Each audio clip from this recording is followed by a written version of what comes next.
پڑھتے ہیں مکاشفہ 10 باب پہلی آیت سے لے کے 11 آیت تک پڑھیں گے. 295 نمبر پیج ہے. مکاشفہ 10 باب پہلی آیت سے لے کے 11 آیت تک پڑھیں گے.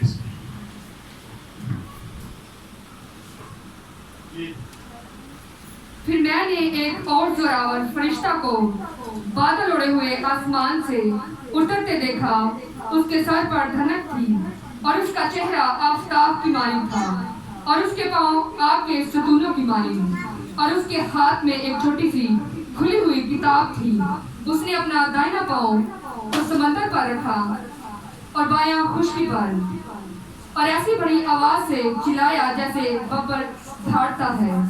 اور جب وہ چلایا تو گرج کی 7 آوازیں سنائی دی.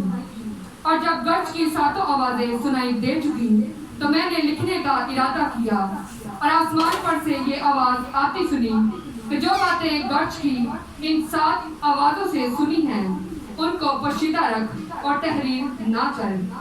اور جس فرشتہ کو میں نے سمندر اور خشکی پر کھڑے دیکھا تھا اس نے اپنا دائنا ہاتھ آسمان کی طرف اٹھایا اور جو عبدالآباد زندہ رہے گا اور جس نے آسمان اور اس کے اندر کی چیزیں اور زمین اور اس کے اوپر کی چیزیں اور سمندر اور اس کے اندر کی چیزیں پیدا کی ہیں اس کی قسم کھا کر کہا کہ اب اور دیر نہ ہوگی بلکہ 7ویں فرشتہ کی آواز دینے کے زمانہ میں جب وہ نرسنگا پھونکنے کو ہوگا تو خدا کا پوشیدہ مطلب اس خوشخبری کے موافق جو اس نے اپنے بندوں نبیوں کو دی تھی پورا ہوگا. اور جس آواز دینے والے کو میں نے آسمان پر بولتے سنا تھا اس نے پھر مجھ سے مخاطب ہو کر کہا کہ جا اس فرشتہ کے ہاتھ میں سے جو سمندر اور خشکی پر کھڑا ہے وہ کھلی ہوئی کتاب لے لے. تب میں نے اس فرشتہ کے پاس جا کر کہا کہ یہ چھوٹی کتاب مجھے دے دے. اس نے مجھ سے کہا کہ لے اسے کھا لے, یہ تیرا پیٹ تو کڑوا کر دے گی مگر تیرے منہ میں شہد کی طرح میٹھی لگے گی. بس میں وہ چھوٹی کتاب اس فرشتہ کے ہاتھ سے لے کر کھا گیا. وہ میرے منہ میں تو شہد کی طرح میٹھی لگی مگر جب میں اسے کھا گیا تو میرا پیٹ کڑوا ہو گیا. اور مجھ سے کہا گیا کہ تجھے بہت سی امتوں اور قوموں اور اہل زبان اور بادشاہوں پر پھر نبوت کرنا ضرور ہے. آمین. خدا کو پاک کلام پڑھا اور سنا جانا ہم سب کے لیے باعث برکت. اگر دھیان سے سنیں گے مکاشفہ کا مطلب میں بار بار بتاتا ہوں کہ مکاشفہ کا مطلب ہے چھپے ہوئے راز, چھپی ہوئی چیزیں, بھید کی باتیں وہ مکاشفہ کی کتاب میں نظر آتی ہیں اور ان کو کھولنا مشکل کام ہے. لیکن اگر میں محنت کرتا ہوں تو آپ کا کام ہے کہ آپ تھوڑی دیر کے لیے سنا کریں تاکہ آپ کو پتہ چلے مکاشفہ کیا ہے, اس کو پورا کیسے ہونا ہے. یہاں پر بہت ساری باتیں ہیں جن کو آج ہم دیکھیں گے. میں کوشش کروں گا اس کو آدھے گھنٹے میں ختم کروں کیونکہ طلاب نے آج ٹائم تو بہت زیادہ لے لیا ہے. مجھے ٹائم کم دیا گیا ہے لیکن میں پوری کوشش کروں گا کہ اس کو آدھے گھنٹے میں ختم کروں. اگر زیادہ ہو گیا تو مسئلہ گرمی بڑی ہے نا, گرمی تو ہم برداشت نہیں کرتا.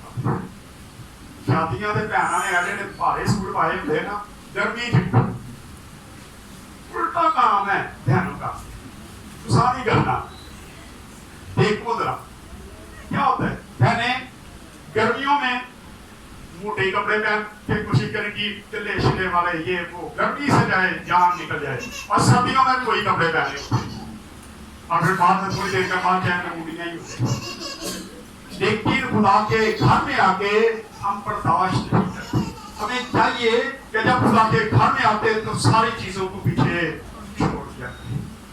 گرمی مجھے بھی پتا بہت گرمی ہے, میں بھی انسان ہوں, میں بھی آپ کے ساتھ ہوں. آپ جب جو پاکستان کے اگر پاسٹر صاحبان کو دیکھیں تو وہ کیسے ہی پہنتے ہیں, بشپ صاحبان کیسے ہی پہنتے ہیں, ان کو گرمی لگتی. لیکن جب آپ دھیان خدا کی طرف دیتے ہیں تو پھر گرمی کو نہیں لگتی. آئیں پہلی آیت کو دیکھتے ہیں. کوشش کروں گا 2 تو 3 آیتوں کو ہم بیان کرتے جائیں تاکہ جلدی پہلی آیت میں لکھا ہے پھر میں نے ایک اور زوراور فرشتہ کو بادل اڑے ہوئے آسمان سے اترتے دیکھا. اس کے سر پر دھنک تھی اور اس کا چہرہ آفتاب کی مانند تھا, اس کے پاؤں آگ کے ستونوں کی مانند دہک رہے. आग की तरह। बहुत सारे मुसलमान का ख्याल है कि ये खुदावंद यीशु मसीह है, और हकीकत में खुदावंद यीशु मसीह है, ये खुदावंद यीशु मसीह है। क्योंकि यहाँ अगर हम इसको ध्यान से पढ़ेंगे तो हमें नजर आएगा कि जिस फरिश्ते का जिक्र किया जा रहा है, जिस फरिश्ते का बयान हो रहा है, ये खुदावंद यीशु मसीह है। इसका बयान हमें इस तरह मिलता है, हम इसको पढ़ते हैं तो लिखा है उसके सर पर क्या थी? धनक थी। धनक खुदा का अहद है जो खुदा ने नूह से बांधा था कि आज के बाद मैं पूरी दुनिया को कभी भी पानी से तबाह नहीं करूंगा, और जब भी बारिश होगी और उसके बाद मैं अपनी कमान को आसमान में रखूंगा और तेरे और मेरे दरमियान जो अहद बांधा गया है तुझे याद करवा दूंगा कि मुझे याद है कि मैंने लोगों को पानी से नहीं मारा। धनक, जिसको हम धनक कहते हैं, लोग बुढ़ी बुढ़े की टीम भी कहते हैं, ये खुदा की कमान है, ये खुदा का अहद है। और यहाँ पे लिखा है उसके सर पर क्या था? धनक थी। और फिर आगे अगर थोड़ा आगे बढ़े तो लिखा है ये खुदा, और फिर उसका चेहरा आफताब की माने था, उसका चेहरा जाहो जलाल से भरा हुआ था, उसका चेहरा जगमग कर रहा था, उसके चेहरे से नूर बरस रहे थे। और ये खुदावंद यीशु मसीह की निशानी है। और फिर आगे अगर थोड़ा सा देखें तो फिर लिखा है उसके पांव आग के स्तून की मानद थे। इसका मतलब है कि खुदावंद यीशु मसीह जब आसमान पर से आएगा तो उस वक्त अपने पूरे जोहो जलाल में आएगा, और जब वो हुकूमत करेगा तो उसका गज़ब जो है वो बेईमानों पर नाज़िल होगा। उसके पांव जो हैं वो गज़ब को जाहिर करते हैं, इसलिए हमें मानना पड़ेगा कि ये फरिश्ता जो है वो खुदावंद यीशु मसीह है। वो आता है, वो यूहन्ना अरब को नजर आता है। और फिर 2 आयत में लिखा है और उसके हाथ में एक छोटी सी खुली हुई किताब थी, उसने अपना दाहिना पांव तो समुद्र पर और रखा और दूसरा खुश्की पर। उसके हाथ में जो खुली किताब थी, ये खुदा का कलाम है, ये भेद की बातें हैं जो उसके हाथ में थी उस वक्त। और हम देखते हैं कि इसमें सारी जो चीजें थी, इसमें तफसील लिखी हुई थी, उन गज़बों की, उन आफतों की, उन सारी चीजों की जो दुनिया में आने वाली है। सारी तफसील जो थी उस छोटी सी किताब में लिखी थी। इसलिए वो अपने हाथ में वो किताब लेके खोल के खड़ा था कि इसमें बहुत सारे गज़ब जो हैं वो अब नाज़िल होने वाले हैं। वो अपने हाथ में उस किताब को लेके खड़ा था, और उसका एक पांव खुश्की पर और दूसरा पांव जो है वो समुद्र पर है। यहाँ से हमें पता चलता है कि उसकी जो हुकूमत है, उसका जो सारा दबदबा, उसका रोब जो है वो दोनों आलम पर होगा। हर जगह पर उसका जो दबदबा, उसका रोब जो है, उसकी बादशाही जो है वो हर जगह पे होने वाली है। ये उसकी निशानी है कि एक पांव उसका खुश्की पर है और एक समुद्र पर है। इससे पता चलता है कि वो पूरी दुनिया पर हुकूमत करने के लिए आएगा। और फिर आगे बढ़े तो 3 ऐसे 6 तक इसमें बयान करूंगा। लिखा और इसी बड़ी आवाज से चलाया जैसे बब्बर फाड़ता है, और जब वो चलाया तो गठ की 7 आवाजें सुनाई दी। और जब गठ की 7 आवाजें सुनाई दे चुकी तो मैंने लिखने का इरादा किया, और आसमान पर से ये आवाज आती सुनी कि जो बातें गठ की 7 आवाजों से सुनी हैं इनको पोशीदा रख और तहरीर ना कर। और जिस फरिश्ता को मैंने समुद्र और खुश्की पर खड़े देखा था उसने अपना दाहिना हाथ आसमान की तरफ उठाया, और जो अब्दुल आवाज जिंदा है रहेगा, और जिसने आसमान और उसके अंदर की चीजें और जमीन और उसके ऊपर की चीजें और समुद्र और उसके अंदर की चीजें पैदा की, उसकी कसम खाकर कहा कि अब देर ना होगी। अब हम देखते हैं कि जैसे ही वो बोलता है तो गर्ज की आवाजें नाज़िल होती है, गर्ज की आवाजें निकलती हैं। लेकिन यहाँ हमें यह भी नजर आता है, अगर स्टडी करें इसको ध्यान से, तो यूहन्ना अरब को उन 7 आवाजों का मतलब जान गया था। उसे पता चल गया था कि ये जो गर्ज की आवाजें जो भी 7 आवाजें निकली हैं वो जान गया था, उसको मतलब का पता था। इसलिए उसने फौरी तौर पे क्या करना चाहा, लिखने का इरादा किया कि मैं ये इरादा करता हूँ, मैं ये लिख देता हूँ, लेकिन खुदावंद ने उसको क्या कर दिया? मना कर दिया। आज इसको ना लिखना। कई बार आज भी जब हम दुआ करते हैं तो खुदा हम कलाम होता है, बहुत सारी बातें खुदा करता है और कुछ बातों को खुदा कहता है कि ये बात आगे ना करें। जैसे मेरे पास बहुत सारे लोग आते हैं, वो पूछते हैं जी किसने किया है, जादू किने कीता जी, फलाना काम किने कीता, इसकी जिंदगी के बारे में बता दें। तो मैं अक्सर कहता हूँ कि ये बात मैं बताने वाला नहीं हूँ, क्योंकि खुदा ने मुझे मना कर रखा है कि ऐसी बातें मैं ना करूं। यहाँ हम देखते हैं कि यूहन्ना आरब भी इस बात को जब लिखने की कोशिश करता है तो फौरी तौर पर उसको मना कर दिया जाता है कि इन भेदों को भेद ही रहने दे, तुम्हें इनको जाहिर ना करना, इसको खत्म कर दे। और हम भी देखते हैं कि आज भी खुदा अपने खामों से कई बार तकाजा करता है, कुछ बातें ऐसी होती हैं जिनको खुदा कहते हैं इनको छुट्टी रहने दे, इनको नहीं बताना। लेकिन लोग क्या करते हैं? तकाजा करते नहीं कि बताएं, आपको सारा पता है, सारा कुछ पता होता है, लेकिन उसके बावजूद भी क्या करते हैं? हम छुपाते हैं बातों। खुदा का फरिश्ता जो है वो कसम खाता है अपने खालिक की कि अब ज्यादा देर ना होगी। फिर 7 आयत में लिखा है, बल्कि 7वें फरिश्ता की आवाज देने के जमाना में जब वो नरसिंगा फूंकने को होगा तो खुदा का पोशीदा मतलब उस खुशखबरी के मुताबिक जो उसने अपने बंदों नबियों को दी थी पूरा करेगा। 7वां नरसिंगा जल्द फूंका जाने वाला है। 2 से 3 ऐसी होंगे, उसके बाद 7 दिन हम नरसिंगे पे चले जाएंगे। यहाँ पर भी यही बात हमें नजर आती है। लिखा है कि अब और ज्यादा देर नहीं होगी, खुदा का पुख्ता इरादा है कि वो गुनाहगारों को सजा देगा और अपने बेटे को जो है वो दोबारा से उसकी बादशाही वापस देने वाला है, उसको बादशाही देगा।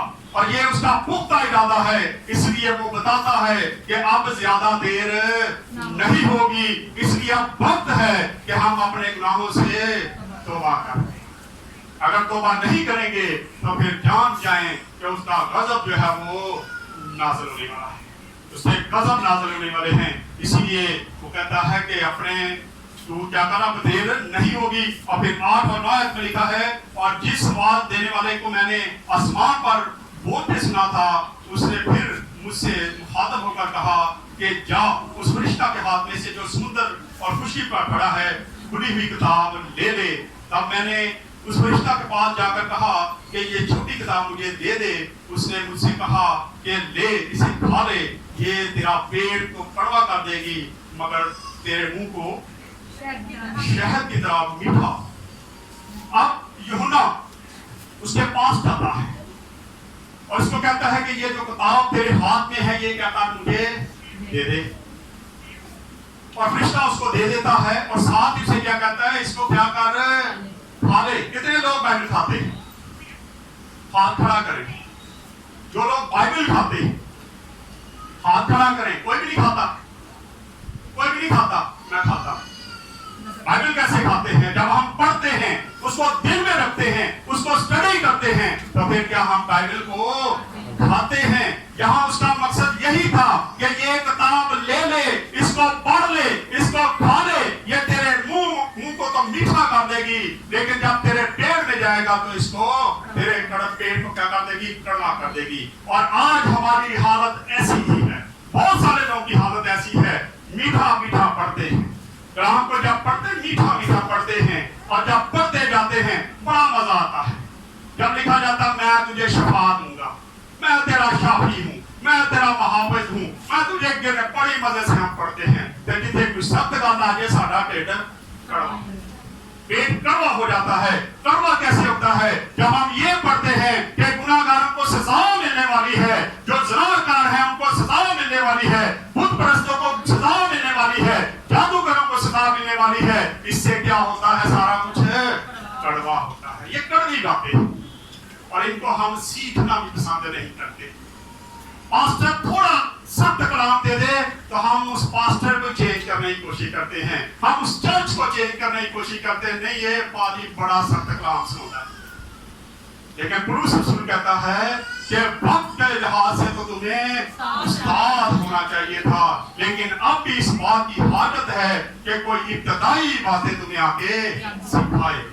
हमारा हाल यही है, बचपन से हम चर्च आते हैं, बचपन से हम मसीही हैं, लेकिन आज तक हम बाइबल से वाकिफ नहीं है। मिठिया मिठिया गला बहुत पसंद करते हैं, मीठा मीठा कलाम सुनाने वाले पास्टर बड़े पसंद है हमें।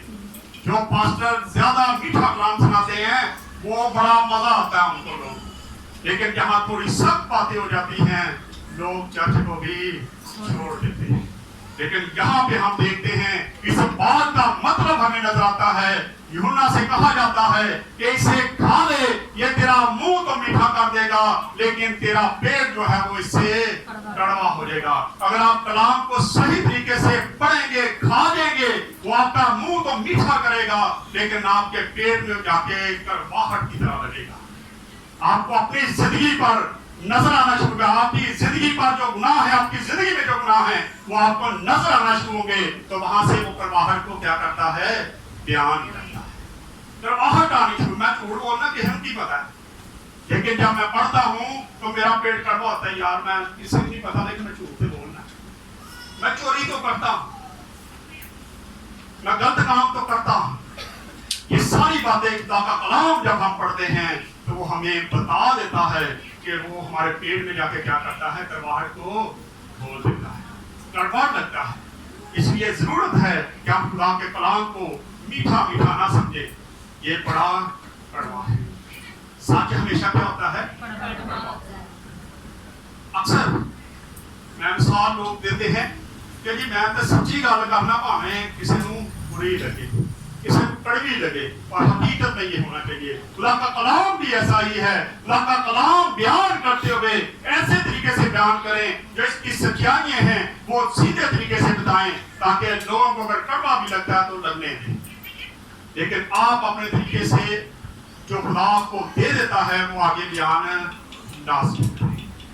खुदा का कलाम शहद की तरह मीठा है, लेकिन पेट में जाके एकदम से क्यों कड़वा हो जाता है जब हमारी जिंदगी में गुनाह होते हैं, बुराइयां होती हैं। इसलिए आज से कोशिश करें कि खुदा का कलाम खाया करें। कितने लोग खाया करेंगे आप? थोड़े लोग खाएंगे, बाकी वैसे ही रहेंगे, सारी जिंदगी ऐसी चल रही। कोशिश करें खुदा का कलाम जो पढ़ नहीं सकते वो सुन तो सकते हैं, वो सुने, और सुनने से क्या होता है, ईमान पैदा होता है। देखा है, ईमान सुनने से पैदा होता है, और सुनना खुदा के कलाम से। जब हम खुदा का कलाम सुनते हैं तो उससे हमारा ईमान जो है वो मजबूत होता जाता है। इसलिए बहुत जरूरी है कि हम इस कलाम को मीठा मीठा करके खा लें, और चाहे पेट कड़वा भी हो जाए, और जब पेट कड़वा हो जाएगा तो उस कड़वाहट को हम खत्म भी कर सकते हैं। आखिरी आयत है, और मुझसे कहा गया कि तुझे बहुत सी ईंटों और कौमों अहले ज़बान बादशाहों पर नबूवत करना जरूरी है। आज खुदा का कलाम हमें भी यही दावत देता है कि तूने अभी बहुत सारी खिदमत करनी है, गैर कौम में जाना है, गैर कौमों में जाके तुमने क्या करनी है, खुदा के कलाम की बुनियादी करनी है। इसलिए आज हमें जाना चाहिए कि हमें भी ये काम करने बहुत जरूरी है। इसलिए यहाँ पे हम देखते हैं कि खुदा का कलाम दावा यीशु मसीह के हाथ में वो किताब है जो यूहन्ना को दी गई कि ये ले ले और इसको क्या कर खा ले। आज से हम भी अपनी जिंदगी का सेवा बना लें कि इबादत जब घर में बैठते हैं या जब चर्च में आते हैं, कलाम को ध्यान से सुना करें, इसको खाने की कोशिश करें, अपने अंदर लेने की कोशिश करें। बेशक कई बार हम यहाँ पे बैठे, कई लोग ऐसे होते हैं जब बैठे होते हैं उसी वक्त जब कलाम दिया जा रहा होता है, उनकी फिल्म जो वो चल रही होती है, उनका दबाव चल रहा होता है कि ये बातें मुझे हैं, ये काम मैं करता हूँ, और उसी वक्त अगर आप खुदाम के आगे झुक जाएं, खुदाम से कहें कि खुदाम तू मुझे माफ कर दे, आज के बाद मैं अपनी जिंदगी से गुनाह को दूर कर दूंगा, तो खुदाम गुनाह माफ करने की ताकत रखता है। आए खुदाम इस्लाम के वसीला से खुदाम हम सबको बरकत दे।